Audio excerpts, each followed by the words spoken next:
crash. I wasn't there for what happened, but I was just passing by and saw that. I was like, whoa. Okay, well, that was a nice intro. So what is rev matching? Rev matching simply is literally what it means. It's matching the revs to the engine and transmission while downshifting all in one smooth transition. How is rev matching helpful? Well, it's very helpful for basically everything. I mean, it makes your downshift so much smoother. Your shifting goes down a lot faster. Your bike likes you. The bike doesn't want to throw you off your bike. But I'm going to get out to a little less car populated streets so I can fully show you what rev matching is. And I'm doing it right now if you haven't noticed. Oh, it sounds so good. Okay, so now we're here. Rev matching comes after lots and lots of practice. I didn't get used to it until probably about 2 months after riding. So if you're in third gear like this, you're going to go downshift, like turn left right here.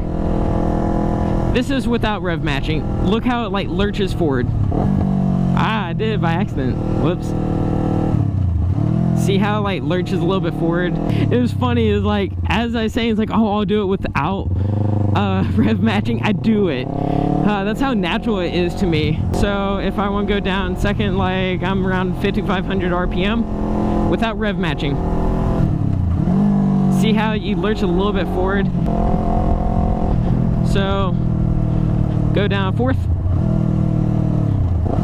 third. That's without rev matching. Notice how you hear it goes down a little bit. That like that little hum. I think I did that spot on, I think, maybe, I don't know.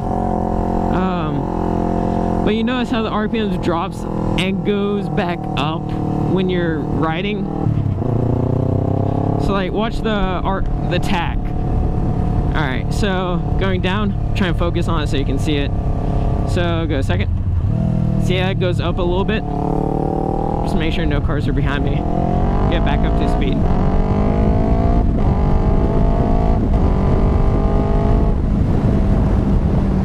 No cars. Okay, so fifth gear, 40 miles per hour without rev matching.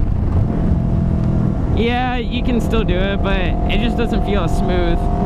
So rev matching, you pull the clutch, like when you're about to go downshift, you do clutch in. I'll slow this down a lot. I'm trying my best to explain this and ride and paying attention all at the same time. It's really hard.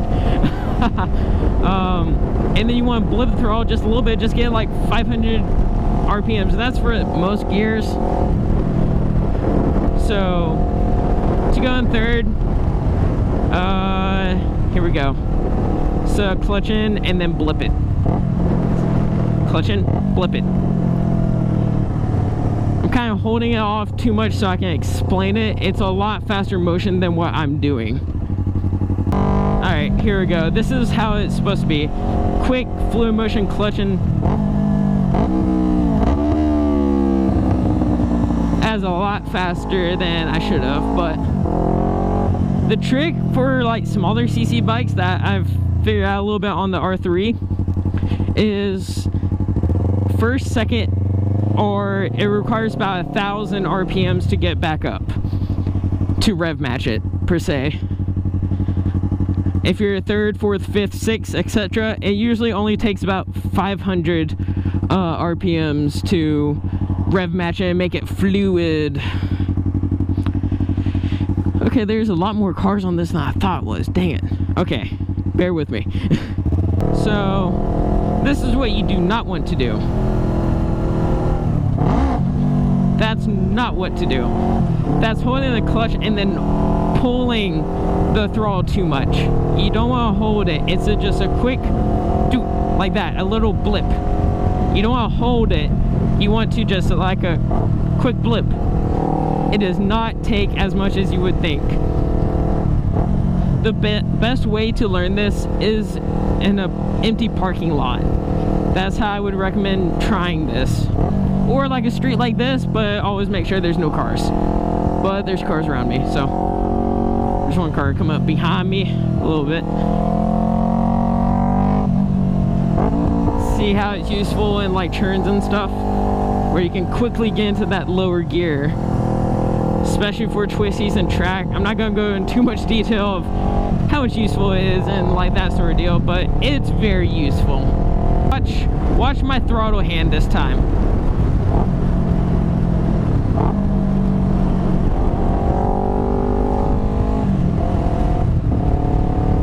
Now watch my clutch.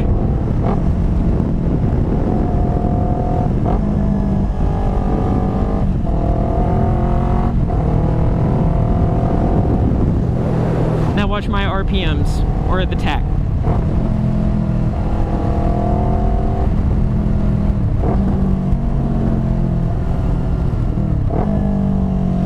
So it's about jumping around 1,000. So, I mean, I don't have to rev it up that high, but sometimes I do, not knowingly. I mean, I'm gonna be staring at my tach the whole time. It's like, oh, I did 500. Oh, I did 1,000 RPM. Oh no, it's not a big deal. It's just you don't want to do that. One is unnecessary.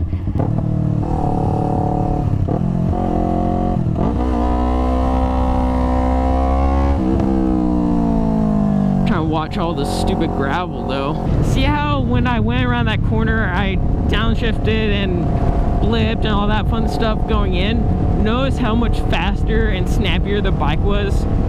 I will do it without rev matching and you will see how much of a difference this makes. So I'm going about the same speed, 5th gear. I'm gonna try and not rev match by accident like I did before. So without rev matching, here we go.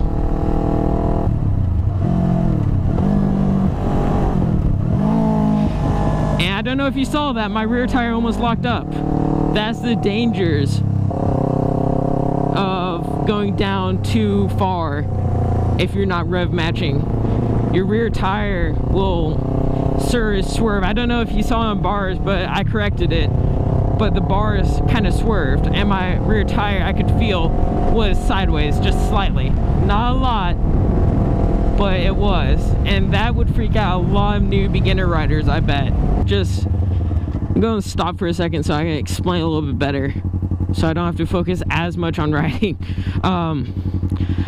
So when you're going, you want to pull in the clutch like blip there, blip there. You don't want to hold it in. You want to do it a doop, like that, like a little quick in and out.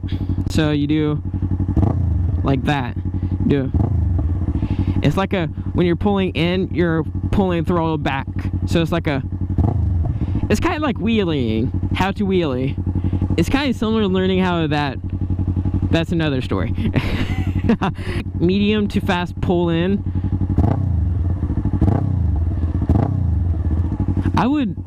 This is actually good practice right here.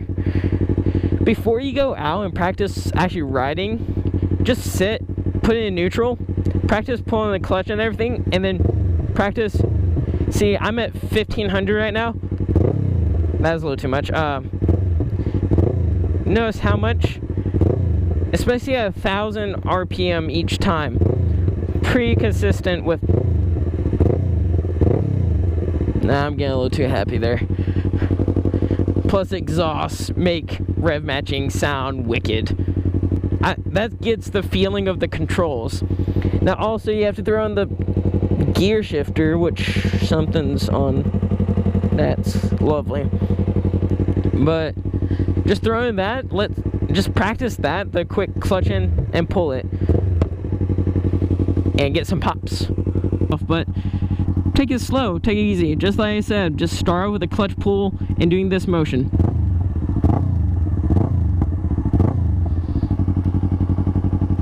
And I guess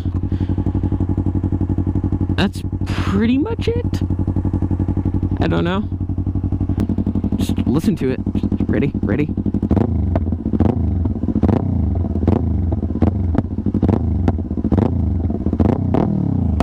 Whew. I'm glad there's like no houses and stuff, so I can just rev the crap out of it right here. So here we go.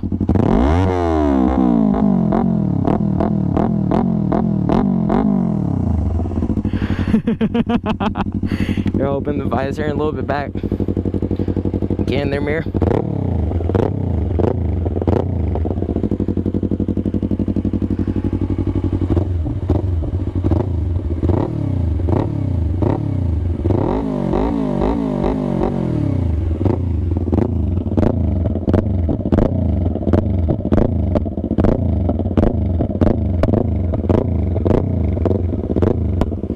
God, that thing's loud. Oh, I love you, exhaust. Okay. I guess I'll catch y'all in the next one. Hopefully this helped. Any questions, comments, tips? Am I doing something wrong? I appreciate the feedback, so just leave a comment. And until next time, I will see y'all later.